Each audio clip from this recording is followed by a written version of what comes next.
My name's Rowan. I'm 31, and until recently, I was the quiet one in the family.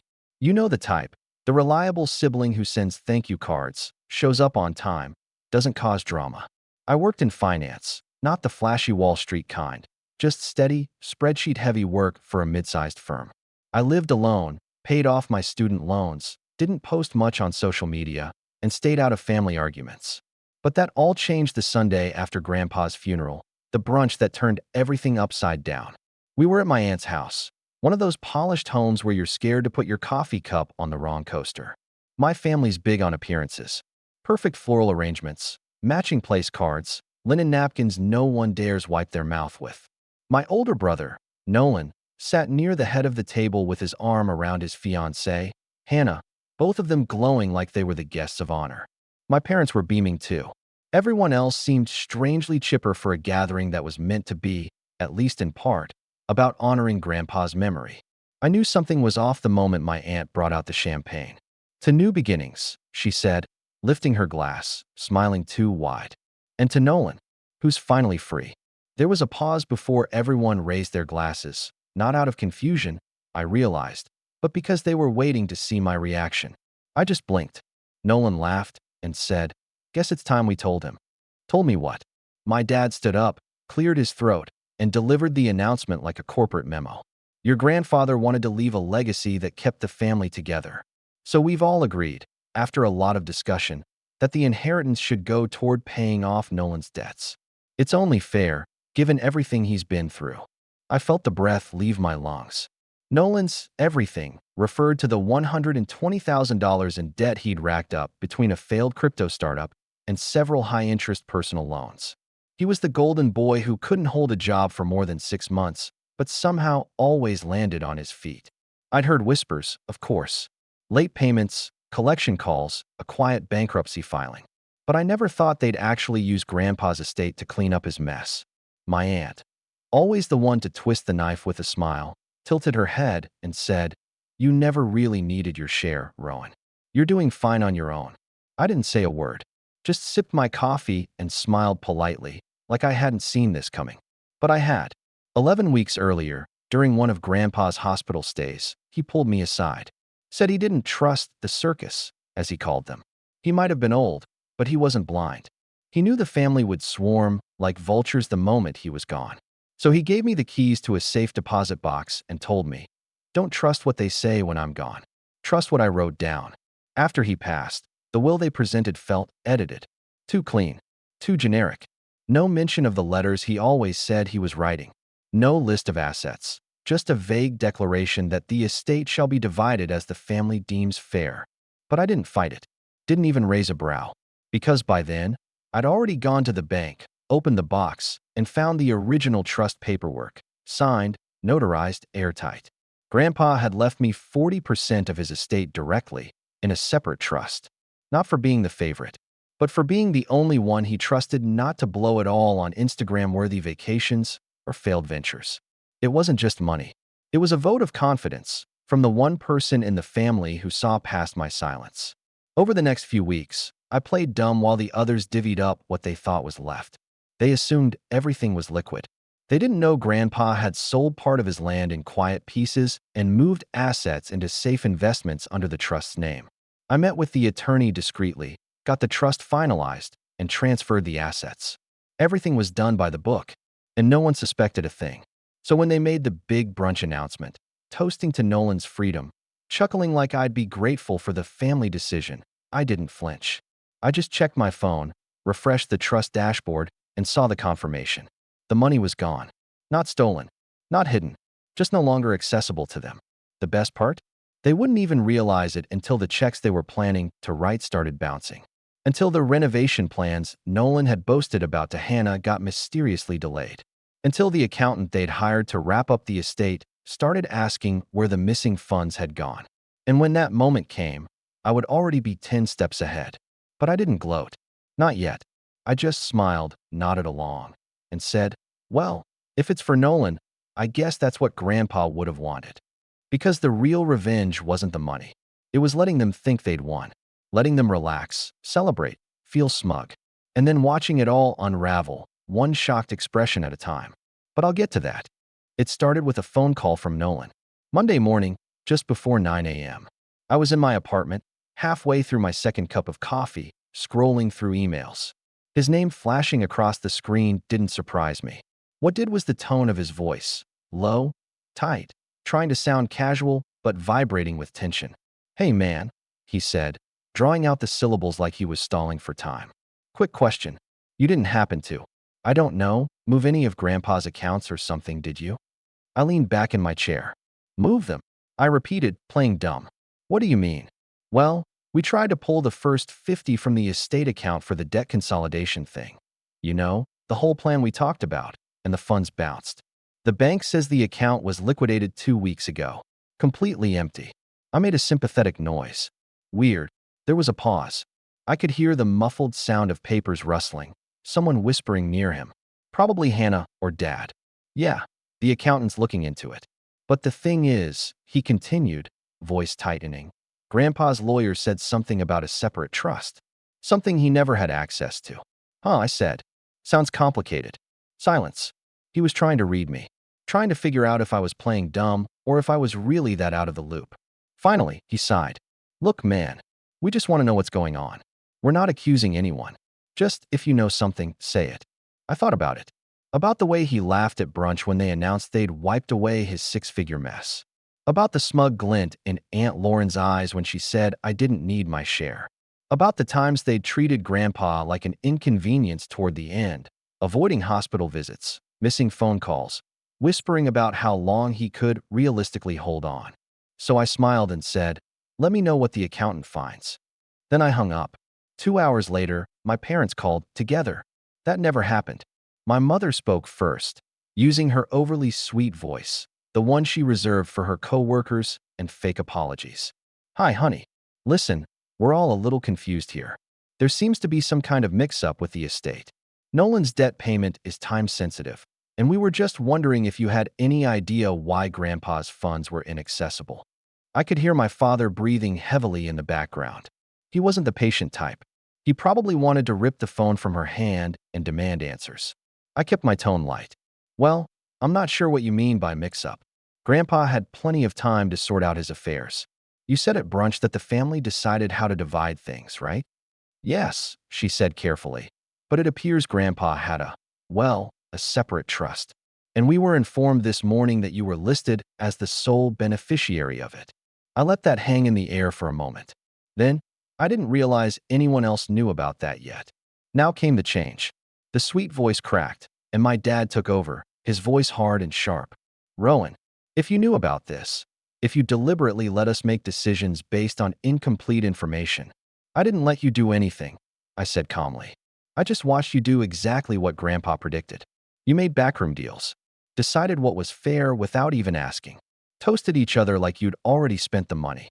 So no, I didn't interfere. I honored his actual wishes." "You hid it," he snapped. "No," I said, "I protected it." There was silence. Long, uncomfortable silence. Then, finally, my mother said, "Well, we hope you understand the position this puts your brother in. He was counting on that money.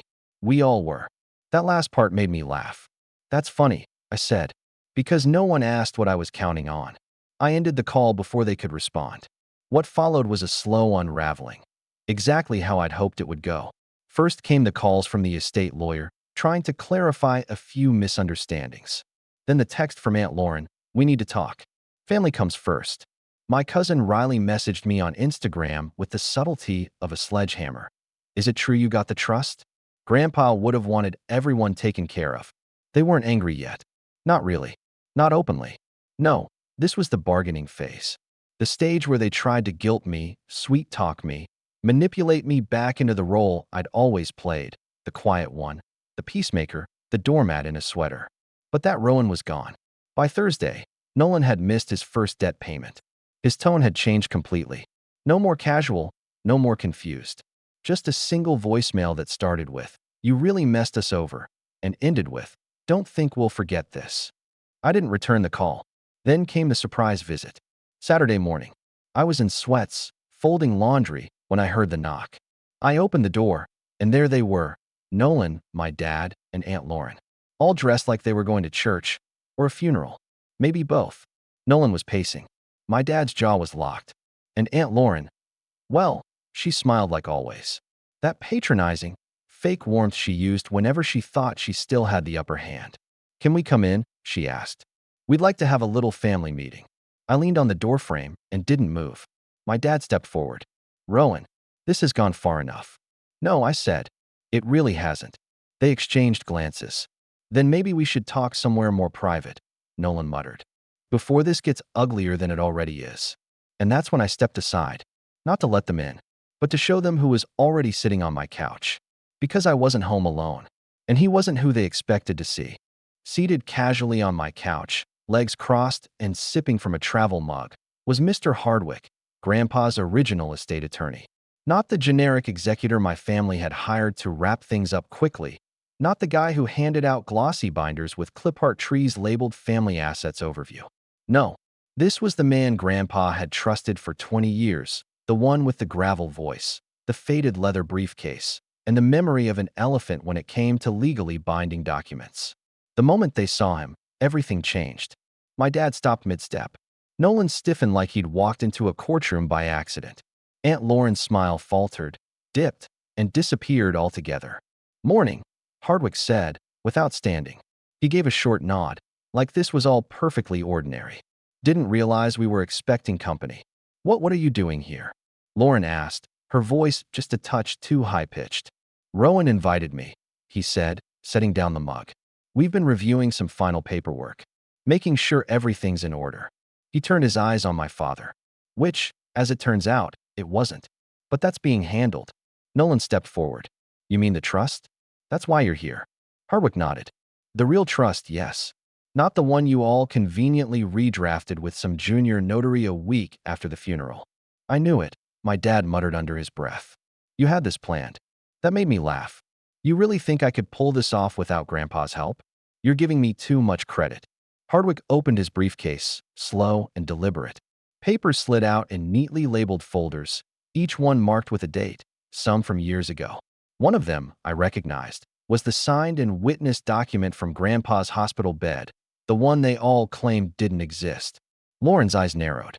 So what's the point of this little charade, Rowan? To humiliate us? To make us grovel? No, I said, keeping my voice even. This isn't about revenge. It's about truth. The truth you tried to rewrite. The truth Grandpa went out of his way to protect. Hardwick cleared his throat. If I may, I think it's important to clarify for everyone present that Rowan is not only the sole beneficiary of the primary trust. He's also the legal custodian of all remaining liquid assets tied to Grandpa's estate, including the proceeds from the property sales in 2019 and the investment accounts moved offshore in 2022. He tapped one folder. There's a paper trail, he said, with signatures. Yours included, Mr. Baines. He looked directly at my father. You signed the 2019 asset transfer as a witness. My dad's face paled. I could see him mentally replaying a dozen family cookouts, brunches, hospital visits. Moments when Grandpa must have been laying the groundwork while they were too busy planning how to divvy the spoils. Nolan's fists clenched. So what now? You just keep it all? Like some dragon sitting on a pile of gold. I shook my head. No, I invest it. I honor the charities Grandpa outlined. I support the programs he believed in. And yes, I take care of myself. But you? You made your choice when you raised your glass and decided I didn't really need my share. Aunt Lauren scoffed. You're just bitter. You let us make those decisions. You sat there and smiled while we planned. That's deception. No, I said softly. That's restraint. Hardwick snapped the briefcase shut and stood up. Unless you have legal objections, which I doubt will hold up in court, I suggest you stop harassing my client. Everything is recorded, including this visit. He gestured subtly to the corner table, where a blinking light on a small device was now very obvious. You're recording us? My dad asked, voice rising. This is your own family, Rowan. I met his eyes. No, this is my family's reckoning. The room went still. For the first time in my life, I watched my father blink in silence. No rebuttal, no barked orders. Just a slow realization settling on his face like a weight. They were losing control, and they knew it. But it didn't end there. Because just as they turned to leave, furious and stunned, Aunt Lauren stopped and looked back at me, eyes narrowed. You think this is over? She said. You think they'll accept this? The rest of the family. I raised an eyebrow. Who do you think told me what you were planning? Her mouth opened, closed, because the biggest shock was still coming, and it was standing just outside the hallway, waiting to be let in. A voice called softly from the hallway. Is it safe to come in? All eyes turned as the front door opened a little more, revealing a figure none of them expected to see here. Not today, not like this. It was my cousin Grace. She stepped inside with a gracefulness she probably didn't intend, clutching a small folder to her chest like a shield. Grace, the quiet, observant niece. The one who rarely raised her voice, who kept to herself, who never seemed to fit into the twisted hierarchy of family favoritism. She wasn't flashy like Nolan, nor domineering like Aunt Lauren. She was just present, and apparently, watching. Nolan blinked in confusion. What? Grace? My father frowned. Why are you here? I invited her, I said, as Grace moved beside me and gave me a slight nod. They looked between us, confused, the pieces not clicking into place yet. Grace raised the folder, opened it with trembling fingers, and spoke. These are emails. Copies. Dates, attachments. Conversations between Aunt Lauren and the secondary lawyer she hired. The one who drew up that altered version of Grandpa's will. Aunt Lauren's expression froze. And these, Grace continued, voice growing stronger, are phone logs. Recordings. Of meetings held without Rowan, behind his back. Of attempts to reassign asset control, months before Grandpa even passed. Before he was cold in the ground. She handed the folder to Hardwick, who gave her a look of deep approval, then turned a page with quiet authority.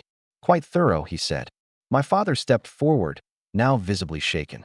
Grace, why would you? Because I watched what you all did to Rowan. What you tried to do to Grandpa, she said. You think just because some of us don't speak up, we're not paying attention. But we are. I was there when Grandpa said he didn't trust any of you. When he cried because he thought his final wishes would be ignored. I was the one who picked him up from his appointment with Mr. Hardwick. I saw the envelope with the trust label. Aunt Lauren let out a scoff, but there was no strength behind it. You little spy. I'm not a spy, Grace said. I'm just not a coward. The room hung in a thick, electric silence. Then Hardwick cleared his throat again. Given this additional evidence, any potential civil dispute brought against Rowan would likely be viewed as harassment. And now, with these emails and recordings, possibly fraudulent collusion. My dad tried to speak, but only opened and closed his mouth like he'd forgotten how. Nolan's face was slowly reddening with a mix of shame and rage. This isn't how family treats each other. You're right, I said. But it is how family defends the one you all tried to bury. He looked at me then, not with rage anymore, but something closer to panic. What am I supposed to do? He asked quietly.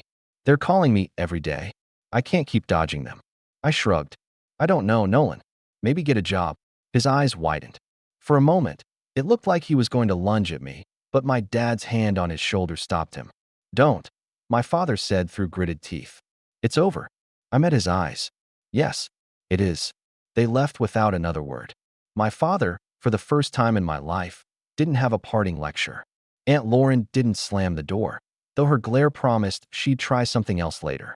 And Nolan, whose entire life had been one long string of second chances, left with his fists clenched and jaw tight, suddenly stripped of the lifeline he assumed would always be there. Once they were gone, I sat back on the couch and exhaled. Grace sat beside me, hands folded in her lap. Was that enough? She asked softly. It was more than enough, I said. You didn't have to do that, you know. Yes, I did, she replied. Grandpa was the only one who ever listened to me. He didn't deserve what they tried to do to him. I nodded, feeling a lump form in my throat. All this time, I thought I was the only one who cared that his final wishes were respected. But Grace, shy, gentle Grace, had been fighting for him in the shadows. Hardwick stood, brushing off his jacket. Well, he said, I think it's safe to say this is done. I'll file a final protective order in the trust's name, just in case anyone gets ideas. But from here on, Rowan, it's yours to manage, exactly how he wanted. He paused at the door. And for what it's worth, he added, he was proud of you. You know that, right? I nodded, not trusting myself to speak. After he left, Grace and I sat in silence for a while. The apartment felt oddly peaceful now, like the weight of all those years of being dismissed, manipulated, and overlooked had finally lifted. Not completely, not magically, but enough. Later that week, I met with the director of the local youth literacy program Grandpa used to donate to quietly. We discussed expanding the library space he once funded. I showed them the letter he left me, handwritten, carefully folded, where he asked that part of the trust support kids who just need a place to think. Then I went home, made a cup of coffee, and sat at my desk. I opened my laptop and checked the dashboard. The trust funds were stable. Investments were in place.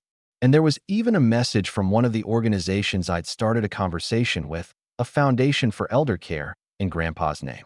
I could still hear Nolan's voice from Brunch, echoing in my head. You never really needed your share. Maybe not. But Grandpa wanted me to have it. Not because I needed money, but because I'd never tried to take what wasn't mine. And because when the time came to speak up, I did. They raised their glasses to new beginnings, like they were celebrating a clean slate. But the real beginning? It started when I didn't say a word, and ended with them finally realizing I was never the one to underestimate.